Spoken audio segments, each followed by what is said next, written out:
The boy who broke the bank, Ruskin bond. विद्यार्थी मित्रांनो, तुम्हाला सशाची गोष्ट आठवते का? त्याच्या पाठीवर पान पडलेले असते, परंतु आभाळ पडले म्हणून जंगलातील सर्व प्राणी त्याच्या मागे पळतात. अशाच प्रकारच्या काही अफवा आपल्यालाही ऐकायला मिळतात. जंगलातल्या वणव्यासारख्या अगदी अल्पावधीत सगळीकडे पसरतात आणि अफवांमुळे समाजावर कसे परिणाम होतात हे तुमच्या पाठ्यपुस्तकातील the boy who broke the bank या पाठामधून पाहणार आहोत. या पाठाचे लेखक रस्किन बॉन्ड आहेत. पाठाच्या सुरुवातीला प्रथम त्यांच्याविषयी माहिती दिलेली आहे, ती प्रथम पाहूया. Ruskin Bond 1934 is an Indian author of British descent. Descent म्हणजे वंशाचे. 1934मधील रस्किन बॉन्ड हे भारतीय वंशाचे लेखक आहेत. He lives with his adopted family in Landour in Mussoorie, India. ते भारतातील मसुरीमधील लांदोर येथे त्यांनी दत्तक घेतलेल्या कुटुंबासह राहतात. The Indian Council for Child Education has recognised his role in the growth of children's literature in India. The Indian Council for Child एज्युकेशनने त्यांची भारतामधील बालसाहित्याच्या विकासातील मोठ्या योगदानाविषयीची भूमिका ओळखली. ही got the Sahitya Akademi award in 1992 for our trees still grow in Dehra. Our trees still grow in Dehra या पुस्तकाकरता 1992मध्ये त्यांना साहित्य अकादमीचा पुरस्कार मिळाला. He was awarded Padma Shri and Padma Bhushan respectively in 1999, 2014. 1999 आणि 2014मध्ये त्यांना अनुक्रमे पद्मश्री आणि पद्मभूषण हे पुरस्कार प्रदान करण्यात आले. चला आता प्रत्यक्ष पाठात काय सांगितले आहे ते पाहूया. तुम्ही तुमची वही व पेन जवळ ठेवा, म्हणजे तुम्हाला त्यामध्ये आलेले नवीन शब्द व त्यांचे अर्थ लिहून घेता येतील. Nathu grumbled to himself as he swept the steps of the People Nagar Bank owned by said Govindaram. ग्रंबल म्हणजे कुरबुर केली किंवा तक्रार केली. शेठ गोविंदराम यांच्या मालकीच्या पीपलनगर बँकेच्या पायऱ्या झाडताना नथू स्वतःवरच चिडला, कुरबुर करू लागला. He used the small broom hurriedly and carelessly, and the dust, after rising in a cloud above his head, settled down again on the steps. To raise म्हणजे वर उडवणे. त्याने हातातला लहानसा झाडू पायऱ्यांवर घाईघाईने आणि निष्काळजीपणे फिरवला आणि त्यामुळे झाडलेली धूळ त्याच्या डोक्यापर्यंत उडून पुन्हा पायऱ्यावर विसावली. As Nathu was banging his pan against a dustbin, Sitaram, the washerman's son, passed by. Banging म्हणजे काय? जोराने आपटत किंवा आदळत. वॉशरमॅन म्हणजे धोबी. रागारागानेच नथूने हातातली सुपली कचऱ्याच्या डब्यावर आपटत होता तेव्हा सीताराम, धोब्याचा मुलगा, तिथून जात होता. Sitaram was on his delivery round. Sitaram कपडे पोचवायच्या कामावर निघाला होता. He had a bundle of freshly press clothes balance on his head. त्याच्या डोक्यावर नुकत्याच इस्त्री केलेल्या कपड्यांचे गाठोडे होते. Don't raise such dust, he called out to Nathu. तो नथूला म्हणाला, अशी धूळ उडू नकोस रे. Are you annoyed because they are still refusing to pay you an extra ₹2 a month. To अनॉय म्हणजे चिडवणे, रागास आणणे. ते तुला महिन्याला ₹2 जास्त द्यायला अजूनही नकार देत आहेत, म्हणून तू एवढा चिडलायस का? I don't wish to talk about it, complain the sweeper boy. मला त्याबद्दल काही बोलायची इच्छा नाही, असे झाडूवाला मुलगा म्हणजे नथू तक्रारीच्या सुरात म्हणाला. I haven't even receive my regular pay and this is the 20th of the month. अजून माझा नेहमीचा पगारसुद्धा मला मिळाला नाही आणि आता महिन्याची 20 तारीख आली आहे. Who would think a bank would hold up a poor man's salary? Bank अशी एखाद्या गरीब माणसाचा पगार थकवत असेल असं कुणाला वाटेल तरी का? As soon as I get my money I am off. Not another week I work in this place. मला माझा पगार मिळाल्याबरोबर मी इथून निघून जाणार आहे. पगार मिळाल्यानंतर 1 आठवडाही मी इथे काम करणार नाही, इथे थांबणार नाही. And Nathu banged the pan against the dustbin several times just to emphasize his point and giving himself confidence. To emphasize म्हणजे भर देणे, ला महत्त्व देणे किंवा एखाद्या गोष्टीवर जोर देणे. आणि नथूने हातातली सुपली कचऱ्याच्या डब्यावर पुष्कळदा जोरजोरात आपटली. कशासाठी? तर त्याचा मुद्दा ठसविण्यासाठी आणि स्वतःचा निर्धार कायम ठेवण्यासाठी. Well, I wish you luck, said Sitaram. त्यावर सीताराम म्हणाला, बरं बरं, तुला माझ्याकडून शुभेच्छा. I shall keep a lookout for any jobs that might suit you. तोपर्यंत तुझ्याजोगं एखादं काम मिळालं तर मी पाहून ठेवीन. And he plodded barefoot along the road, the big bundle of clothes hiding most of his head and shoulders. Plodded म्हणजे जड पावलांनी चालला. barefoot म्हणजे अनवाणी म्हणजे पायात काही न घालता. आणि तो डोके आणि खांदे फार झाकून जाईल एवढे मोठे डोक्यावरील कापड्याचे गाठोडे कसेबसे सावरत जड पावलांनी अनवाणी चालत गेला. At the 4th home he visited, Sitaram heard the lady of the house mention that she was in need of a sweeper. Sitaram जेव्हा 4थ्या घरापाशी येऊन पोहोचला तेव्हा त्याने त्या घरातील स्त्रीला झाडूवाल्याची गरज आहे असे बोलताना ऐकले. Tying his bundle together, he said, I know of a sweeper boy who is looking for work. कपड्याचे गाठोडे बांधता बांधता तो तिला म्हणाला, माझ्या ओळखीचा एक झाडूवाला आहे, तो कामाच्या शोधात आहे. He can start from next month. तो पुढच्या महिन्यापासून कामावर येऊ शकतो. He is with the bank just now but they aren't giving him his pay and he wants to leave. तो आता एका बँकेत कामाला आहे पण ते लोक पगार देत नाहीत म्हणून त्याला ती नोकरी सोडायची आहे. Is that so? Said Mrs Srivastava. असं का? मिसेस श्रीवास्तव म्हणाल्या. Well, tell him to come and see me tomorrow. ठीक आहे, त्याला मग उद्याच भेटायला सांग.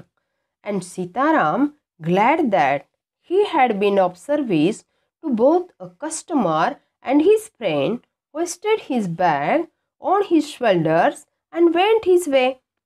हे ऐकून सीतारामला आपल्या गिऱ्हाईकाला आणि मित्राला दोघांनाही मदत करता आल्याचे समाधान वाटले. त्या आनंदात गाठोडे खांद्यावर टाकत तो निघून गेला. Mrs Srivastava had to do some shopping. Mrs Srivastava यांना खरेदीसाठी बाहेर जायचे होते. She gave instruction to the ayah about looking after the baby and told the cook not to be late with the mid day meal. Mid day meal म्हणजे दुपारचे जेवण. त्यांनी आयाला बाळाला सांभाळायच्या सूचना दिल्या आणि स्वयंपाकाला दुपारच्या जेवणाचा स्वयंपाक वेळेत करायला सांगितला. Then she set out for the Pipalnagar market place to make her customary tour of the cloth shops. Customary म्हणजे सवयीचा किंवा नेहमीचा. आणि त्या नेहमीची कपडे खरेदी करण्यासाठी पीपलनगरच्या बाजारात निघाल्या. A large shady tamarind tree grew at one end of the bazaar and it was here that Mrs. Srivastav found her friend Mrs. Bhushan sheltering from the heat. Tamarind tree म्हणजे चिंचेचे झाड. बाजाराच्या एका टोकाला असलेल्या चिंचेच्या मोठ्या डेरेदार झाडाखाली मिसेस श्रीवास्तव यांना त्यांची मैत्रीण मिसेस भूषण उन्हापासून संरक्षण करण्यासाठी सावलीला उभ्या राहिल्या होत्या त्या ठिकाणी भेटल्या. Mrs Bhushan was fanning herself with a large handkerchief. Mrs Bhushan एका मोठ्या रुमालाने स्वतःला वारा घालत होत्या. She complain the summer which she affirm was definitely the hottest in the history of Pipalnagar. To affirm म्हणजे जाहीर करणे किंवा घोषित करणे. पीपलनगरच्या इतिहासातील हा नक्कीच कडक उन्हाळा आहे असे त्या वैतागून सांगत होत्या, तक्रार करत होत्या. जणू काही त्या घोषणाच करत होत्या की हा सर्वात कडक उन्हाळा आहे पीपलनगरच्या इतिहासातील. See then showed Mrs. Srivastav a sample of the cloth she was going to buy, and for 5 minutes they discussed its shade, texture and design. Texture म्हणजे कपड्याचा पोत किंवा विण. त्यांनी नंतर खरेदी करायचा असलेला एक कापडाचा नमुना मिसेस श्रीवास्तव यांना दाखवला आणि मग पुढची 5 मिनिटे त्या कापडाचा रंग, पोत आणि नक्षी यावर त्या दोघी चर्चा करीत राहिल्या. Having exhausted this topic, Mrs. Srivastav said, "Do you know, my dear, that said Govindaram's bank can't even pay its employees." Exhausted म्हणजे दमलेला किंवा संपुष्टात आलेला. त्या विषयावर बोलून झाल्यावर मिसेस श्रीवास्तव म्हणाल्या, "अगं तुला माहीत आहे का, शेठ गोविंदरामची बँक त्यांच्या कर्मचाऱ्यांना धड पगार सुद्धा देऊ शकत नाही असे म्हणतायत. Only this morning I heard a complaint from their sweeper who hasn't receive his wages for over a month." Wages म्हणजे वेतन किंवा पगार. आजच सकाळी त्यांचा झाडूवाला तक्रार करीत होता की महिना होऊन गेला तरी त्याला त्याचा पगार मिळाला नाही. Shocking remark Mrs Bhushan. अरे बापरे, धक्कादायक आहे हं, मिसेस भूषण म्हणाल्या. If they can't pay the sweeper they must be in a bad way. जर ते साधा झाडूवाल्याचा देखील पगार देऊ शकत नाही याचा अर्थ बँकेची परिस्थिती फारच वाईट दिसते, बिकट दिसते बरं का. None of the others could be getting paid either. बाकीच्यांनाही पगार मिळत असेल असं वाटत नाही. She left Mrs. Srivastav at the tamarind tree and went in search of her husband, who was sitting in front of Kamal Kishore's photography shop talking with the owner. त्यांनी Mrs Srivastava यांचा चिंचेच्या झाडापाशी निरोप घेतला आणि त्या आपल्या पतीला शोधायला निघाल्या की जे कमल किशोर फोटोग्राफीच्या दुकानासमोर मालकाशी गप्पा मारीत बसले होते. So there you are, cried Mrs Bhushan. तुम्ही इथे बसला आहात काय, मिसेस भूषण उद्गारल्या. I have been looking for you for almost an hour. अहो मी तुम्हाला 1 तासापासून शोधते आहे. Where did you disappear? Nowhere, replied Mr Bhushan. कुठे गायब झाला होतात? मिस्टर भूषण म्हणाले, अरे कुठेही नाही. Had you remained stationary in one shop, I might have found you. Stationery म्हणजे स्थिर किंवा थांबलेला. तू एकाच दुकानात स्थिर असतीस तर मी तुला शोधू शकलो असतो. But you go from one shop to another like a bee in a flower garden. परंतु तू फुलाच्या बागेतल्या बदमाशीसारखी एका दुकानातून दुसऱ्या दुकानातून विहार करत असते, फिरत असतेस. Don't start grumbling, the heat is trying enough. उगीच कुरबुर करू नका, आधीच उकाड्याने हैराण केलंय. I don't know what's happening to Pipalnagar. पीपलनगरमध्ये काय चाललंय कुणास ठाऊक. Even the banks about to go bankrupt. Bankrupt म्हणजे दिवाळखोर किंवा आर्थिक स्थिती ढासळलेला. बँकेवरही दिवाळखोरीची वेळ आली आहे म्हणे. What's that, said Kamal Kishore sitting up suddenly. Which bank? काय म्हणालात? कमल किशोर ताडकन उठून म्हणाले, कोणती bank? Why the people Nagar bank of course. अर्थातच पीपल नगरची bank. I hear they have stop paying employees. मी असं ऐकलंय की त्यांनी कर्मचाऱ्यांना पगार देणं बंद केले. Don't tell me you have an account there Mr Kishore. Kishore भाऊ, तुमचं खातं आहे की काय तिथे? No, but my neighbour has, he exclaim. And he called out over the low partition to the keeper of the barber shop next door. माझं नाही, परंतु माझ्या शेजाऱ्याचं आहे, ते उद्गारले आणि त्यांनी मधल्या भिंती पलीकडच्या न्हाव्याच्या दुकान मालकाला हाक मारली. Deepchand, have you heard the latest? The people Nagar bank is about to collapse. To collapse म्हणजे कोसळणे. दीपचंद, ताजी बातमी ऐकलीस का? पीपल नगरची बँक बंद होणार आहे म्हणतात.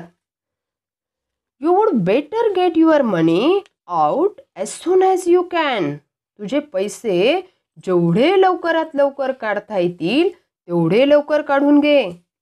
Deepchand, who was cutting the hair of an elderly gentleman, was so startled that his hand shook and he nicked his customer's right ear. To startle म्हणजे आश्चर्याचा धक्का बसणे. निक म्हणजे खरचटले किंवा हलकेसे कापले. दीपचंद, जो एका वयस्कर गृहस्थाचे केस कापत होता, त्याने ही बातमी ऐकल्यावर त्याला आश्चर्याचा इतका धक्का बसला की त्याचा हात हलल्यामुळे त्याच्या गिऱ्हाईकाचा म्हणजे त्या वयस्कर गृहस्थाचा उजवा कानच कापला. The customer yelp with pain and distress. Pain because of the cut and distress because of the awful news he had just heard. To help म्हणजे किंचाळणे. तो गृहस्थ वेदनेने आणि धक्क्याने जोरात ओरडला. वेदना कशामुळे? तर कान कापल्यामुळे. आणि धक्का कशाचा? तर पीपल नगरची बँक बंद होणार ही बातमी ऐकल्यामुळे. With one side of his neck still unshaven, he sped across the road to the general merchant store where there was a telephone. Sped म्हणजे वेगाने जाणे. मानेच्या एका बाजूचे केस कापून घ्यायचे तसे सोडून ते घाईघाईने रस्त्याच्या पलीकडे असलेल्या किराणा दुकानात फोन करायला गेले. He dial Seth Govindram's number. त्यांनी शेठ गोविंदराम यांचा नंबर फिरवला. The Seth was not at home. पण शेठ घरी नव्हते. Where was he then? The Seth was holidaying in Kashmir. मग कुठे गेले ते? शेठ काश्मीरला फिरायला गेले होते. Oh, was that so?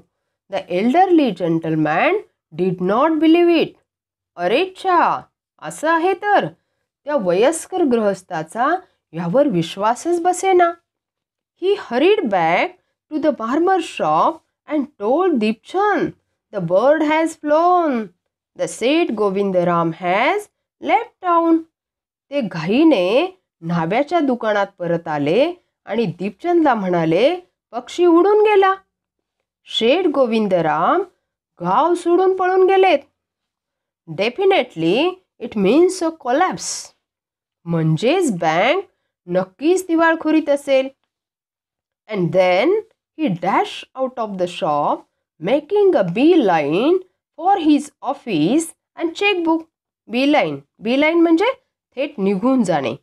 आणि ते ताबडतोब ऑफिसच्या दिशेने चेकबुकची व्यवस्था करायला दुकानातून बाहेर पडले. The news spread through the bazaar with the rapidity of forest fire. Rapidity म्हणजे शीघ्रपणे.